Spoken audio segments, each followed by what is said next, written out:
Hey guys, it's the MedStudier, and today we'll be looking at the general visual pathway.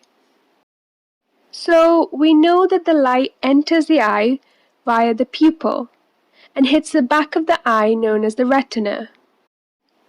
Here within the retina there are a series of chemical reactions that then allows the light to be processed and sent to the brain. This is known as phototransduction.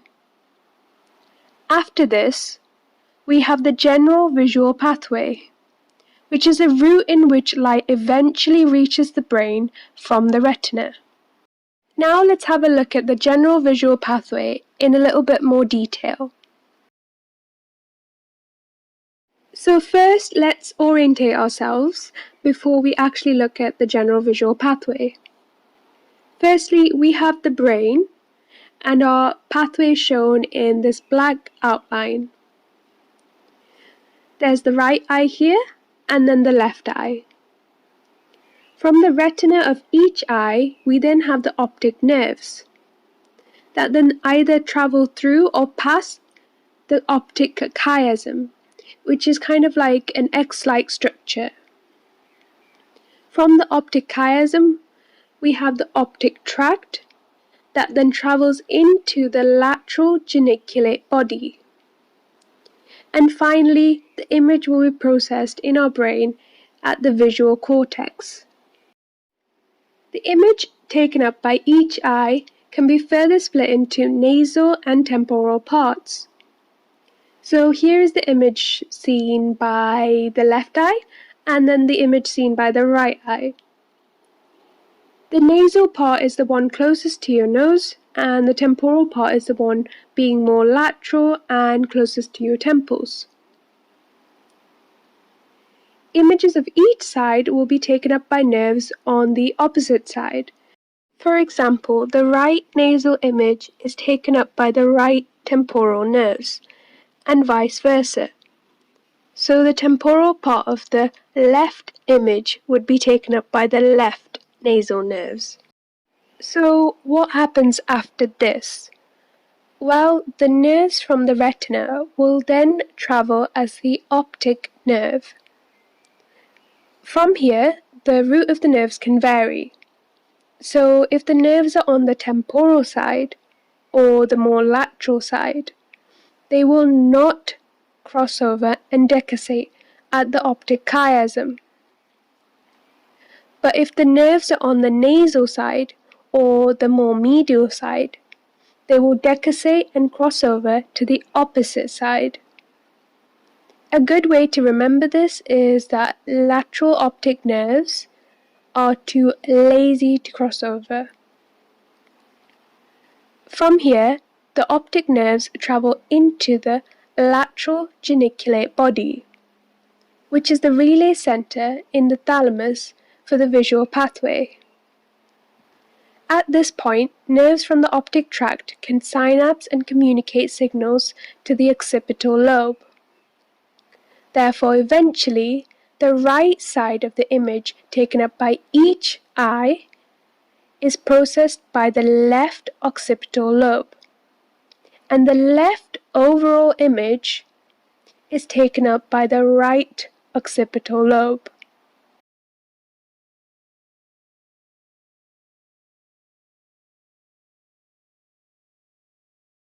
However, lesions can be present in this pathway, and that can affect someone's vision depending on where the lesion is present.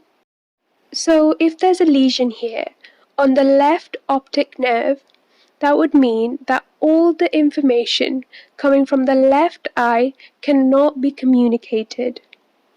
Therefore, complete blindness occurs in the left eye. We use a special term for blindness, and this is known as anopia. Hence, this lesion would cause left anopia. So what happens if there's a lesion present at the optic chiasm? This is usually caused by a pituitary tumor. So we know that the optic chiasm has decussation or crossing over of optic nerves. But remember, this is only the optic nerves on the nasal side or the more medial part of each eye. And these nerves take up light from the temporal part of the images seen by each eye.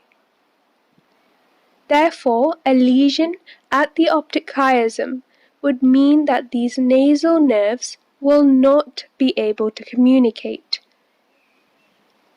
So the vision would look something like this.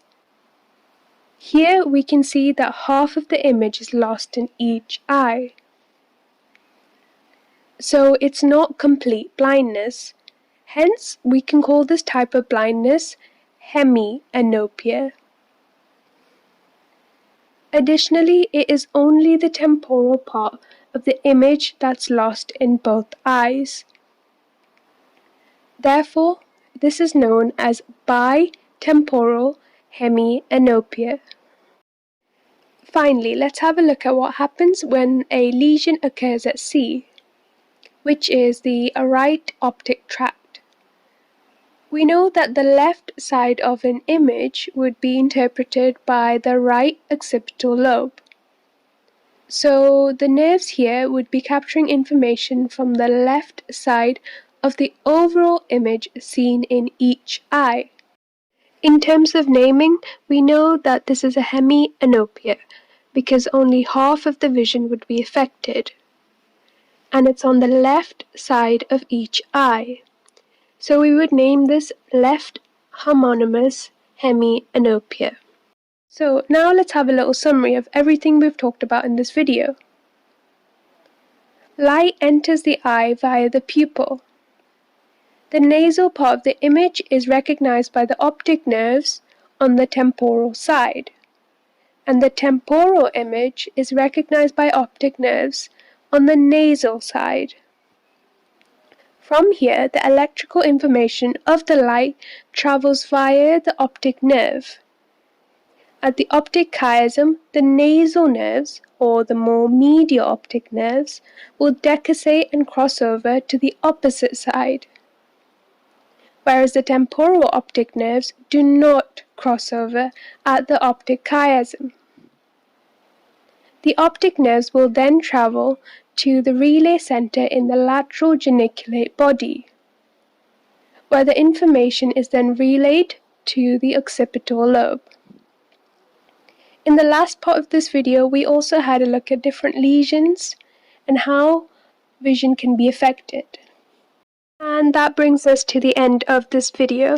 Hope you guys really enjoyed it. Remember to like, subscribe, and comment below. And follow me on Instagram at the MedStudier.